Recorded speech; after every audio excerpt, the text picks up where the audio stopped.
técnica clara. Então isso aqui aparece até como uma coisa um pouco pontual aí dentro, mas é uma coisa que vai ter que ser considerada por causa das implicações ambientais, etc. E foi objeto de um monte de coisas entre aquelas medidas. E, por último, produtores e distribuidores de etanol devem garantir de forma regulamentada pela ANP o volume de anidro necessário. Isso por causa da forma como o sistema opera hoje, né? Eu já estou encerrando isso, mas uma das coisas, algumas medidas em estudo, fora do âmbito da MP ou da lei de biocombustíveis, então na discussão geral dos envolvidos, dos stakeholders aí no problema, envolvem medidas de curto, médio e longo prazo.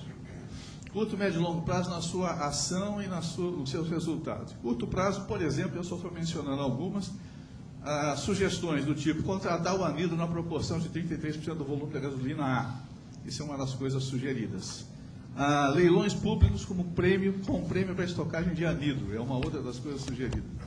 Financiamento com juros menores para estocagem de etanol em geral, não somente o anidro.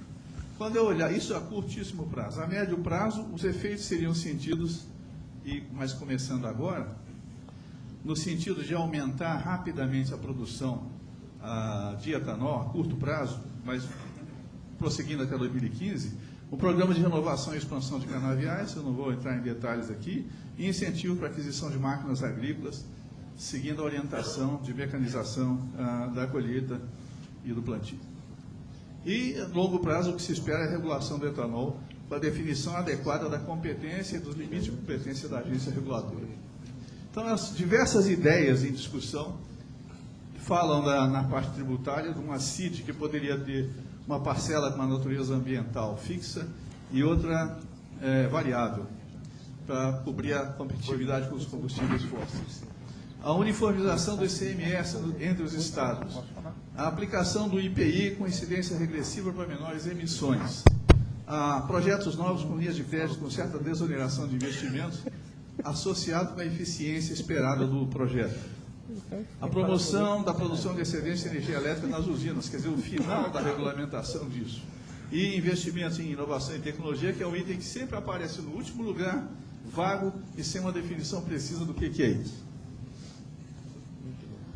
Então, finalizando, o que eu gostaria de dizer é o seguinte: eu não estou trazendo nenhuma solução, eu estou colocando a pauta que nós vamos ter que discutir agora. Mas eu digo que temos que olhar isso do seguinte ponto de vista. O etanol de cana no Brasil tem sido a melhor opção entre biocombustíveis no mundo. Ninguém tem dúvida disso hoje. Ele tem demonstrado o seu alto nível de sustentabilidade ambiental, social e econômica. Surpreendentemente, ele está longe de esgotar o seu potencial para avanços, tanto através de biotecnologia de cana, como na geração de eletricidade, como em novos produtos. Está muito longe de esgotar. Nesse processo, durante 35 anos, o Brasil reuniu uma enorme competência nos setores privado e público. Um exemplo, a gente está vendo ali na mesa, né? E hoje, essas competências têm mais um desafio importante.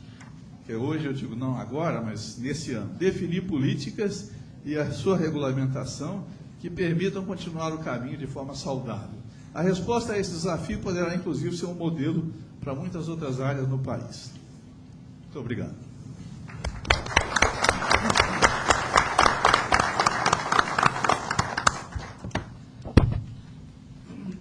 Muito obrigado, professor Isaías.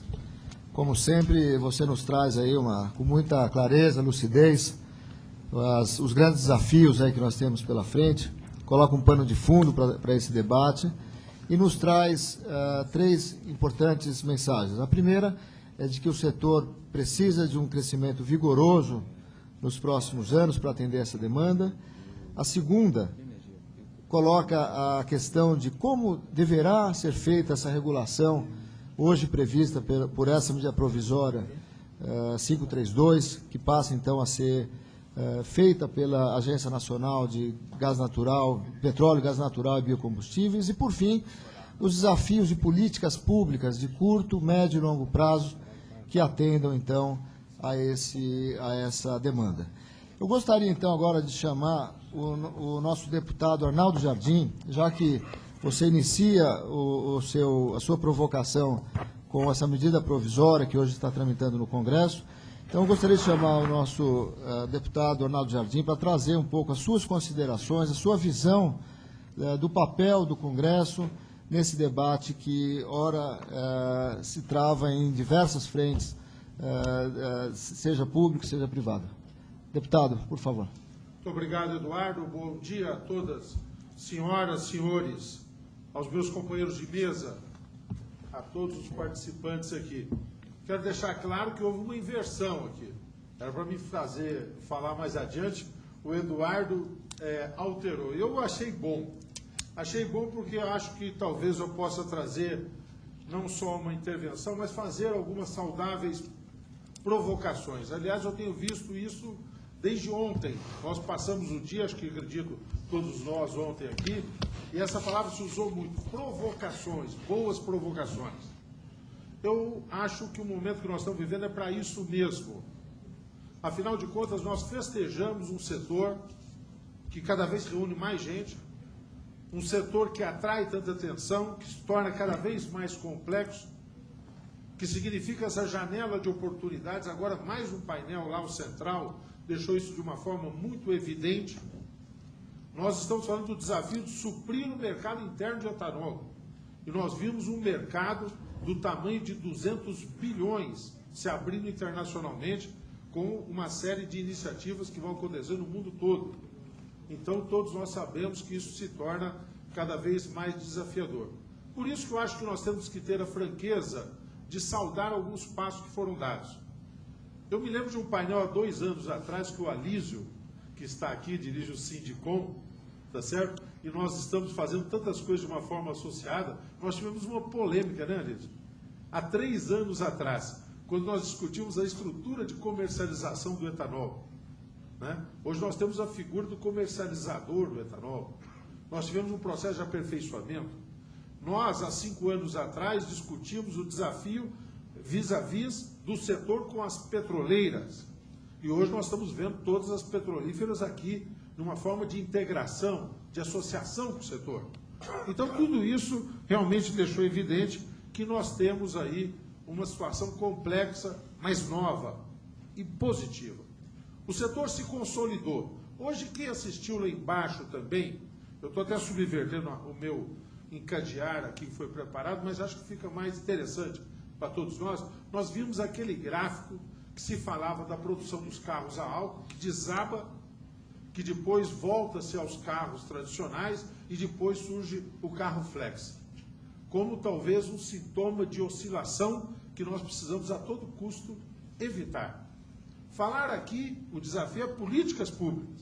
E nós temos aqui o nosso querido professor Isaías, cientista, depois nós temos o Ministério de Minas e Energia, depois nós temos o Ministério da Agricultura, depois nós temos a nossa ANP, depois nós temos o Ministério da Fazenda aqui.